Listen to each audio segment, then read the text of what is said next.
The year was 1302, and the air in Flanders was thick with the tension of brewing rebellion. The region's proud and independent cities had long chafed under the rule of the French crown. King Philip IV of France, known as Philip the Fair, sought to tighten his grip on the wealthy and strategically important county, but the people of Flanders, fiercely protective of their liberties, were ready to fight for their freedom.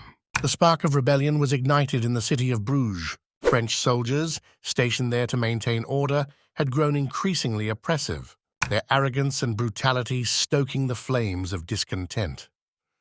On May 18th, 1302, the citizens of Bruges, led by the fiery Pieter de Koninck and the resolute Jan Breydel, rose up in revolt. In a bloody uprising known as the Bruges Matin, they slaughtered the French garrison, sending a clear message to King Philip. Flanders would not be subdued. The news of the uprising spread like wildfire through Flanders.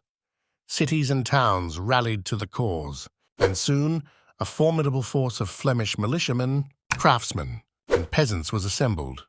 Their leaders, including the shrewd and strategic Count Guy of Namur and the experienced commander William of Jülich, knew that a decisive confrontation with the French was inevitable. King Philip IV, enraged by the rebellion, dispatched a powerful army to crush the Flemish uprising. Led by the experienced Count Robert Sescun of Artois, the French force was composed of heavily armored knights, seasoned infantry, and skilled archers. Confident in their superior numbers and training, the French marched towards the city of Courtrai, where the Flemish forces had gathered. On July 11th, 1302, the two armies faced each other on the fields near Courtrai. The Flemish forces, numbering around 9,000, were vastly outnumbered by the French, who boasted a force of approximately 12,000. The Flemings, however, had chosen their ground carefully. The terrain was crisscrossed with ditches and marshes, which would hamper the maneuverability of the French cavalry. As the sun rose over the battlefield, the tension was palpable. The Flemish, armed with a mix of pikes, clubs, and rudimentary weapons, stood resolute, their hearts steeled by the knowledge that their homes and families depended on their courage. The French knights, clad in gleaming armor and mounted on powerful war horses, exuded an aura of invincibility.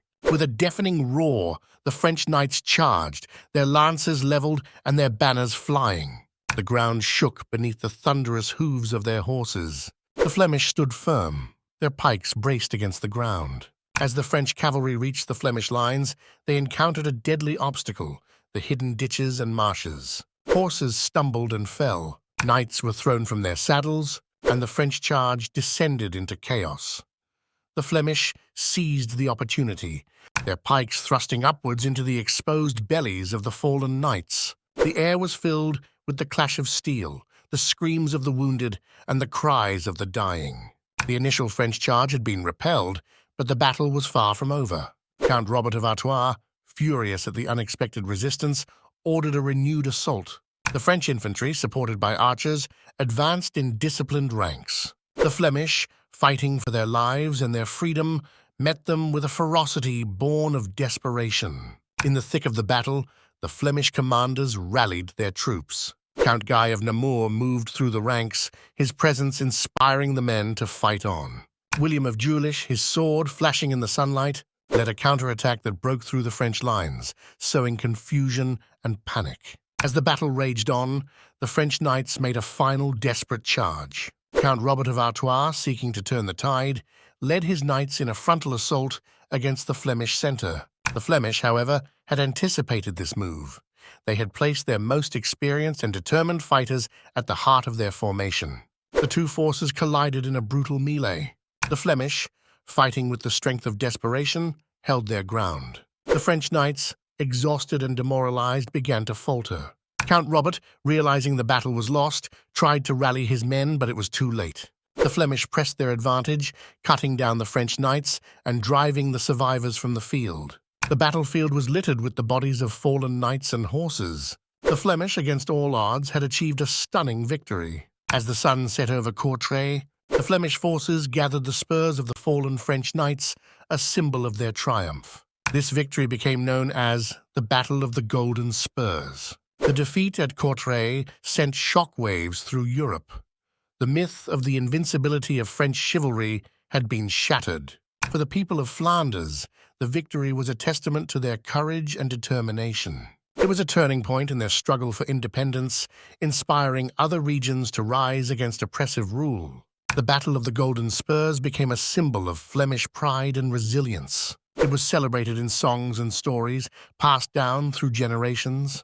The spurs taken from the fallen knights were displayed in churches and town halls, a reminder of the day when ordinary men stood against a mighty empire and emerged victorious. For King Philip IV, the defeat was a bitter humiliation. He launched subsequent campaigns to subdue Flanders, but the spirit of the Flemish people had been ignited. The Battle of the Golden Spurs marked the beginning of a long and arduous struggle for freedom, a struggle that would shape the destiny of Flanders and its people for centuries to come. In the annals of history, the Battle of the Golden Spurs stands as a testament to the power of unity and the indomitable will of a people determined to defend their liberty. It is a story of courage, sacrifice, and the enduring human spirit, a reminder that even in the darkest of times, hope and valor can triumph against overwhelming odds. Thanks for watching. Don't forget to give a like, share, and subscribe to receive notification when we drop new content.